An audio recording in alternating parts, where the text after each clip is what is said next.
They would just assume we let sleeping dogs lie.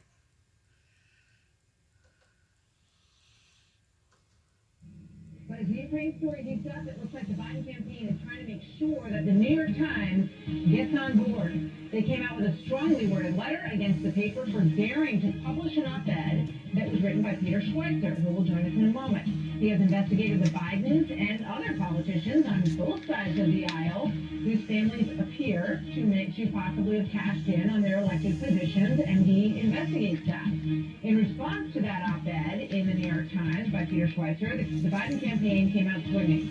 They said, "We write to protest how little the Times has internalized the sobering lessons of 2016, particularly after giving top billing to a discredited right-wing polemicist, Peter Schweitzer. Are you truly blind to what you got wrong in 2016? Or are you deliberately continuing policies that distort reality?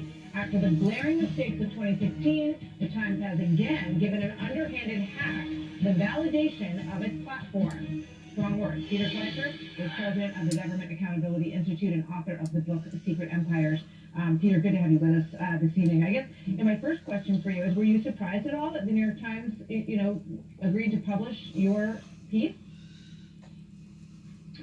No, actually not. In fact, Martha, the New York Times reached out to me to write the piece for them. I've written for them in the past, and they've always been very fair. And, we do vigorous fact-checking, of course, at the Government Accountability Institute. And every word in that op-ed was fact-checked by the New York Times as well. So I'm thankful that they wrote it. The Biden reaction is not a surprise, because their entire strategy on this, Martha, has been to attack me, to generate a lot of heat, but no light. They've not answered any serious questions about this at all with any journalists. All right. As you know, their claim is that it has been long investigated. It is dead as a doornail. There's nothing there to look at, and that you're just digging into it for political reasons. Yeah, well, Secret Empires, the book in question that came out in March of 2018, #1 New York Times bestseller.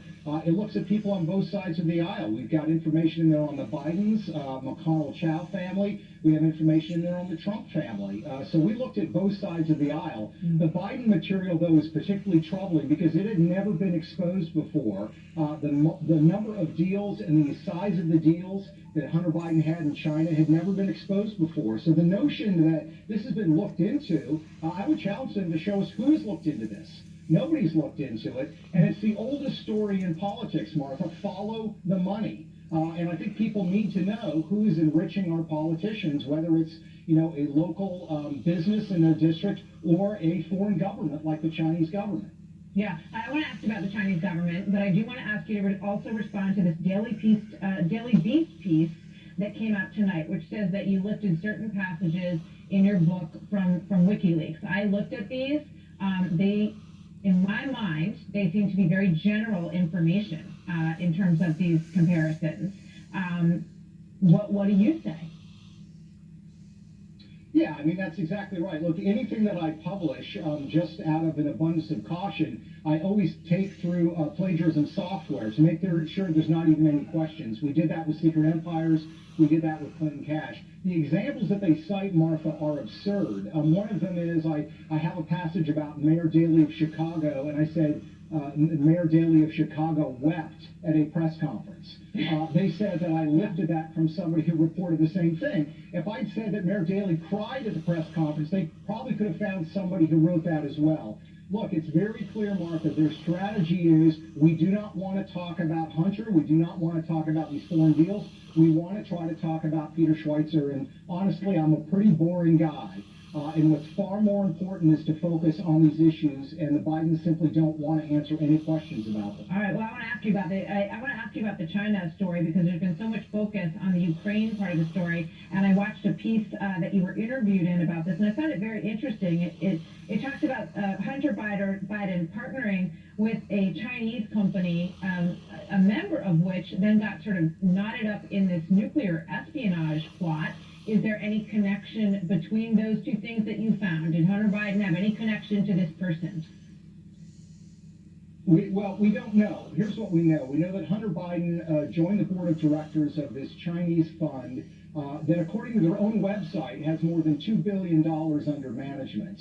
And they've invested in a number of companies. One of them, Martha, is a company called CGN, China General Nuclear.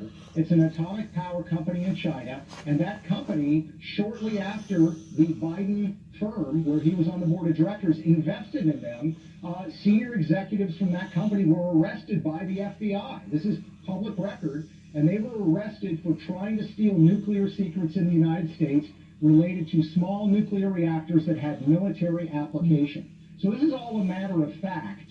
And this is one of the reasons that the Bidens, again, don't want to answer and have not answered any questions about this, because it's not just about self-enrichment. It's about my belief that the Chinese chose Hunter Biden for this job, the board of directors. They brought him in because they felt it would be helpful for them in some of the acquisitions they wanted to make, including companies in the United States that are involved in dual-use technologies that have civilian and military application. Well, I have to go, but just quickly, if you can, was the FBI investigating the firm, the Chinese firm, when he was put on that board? Is there an overlap between those two things?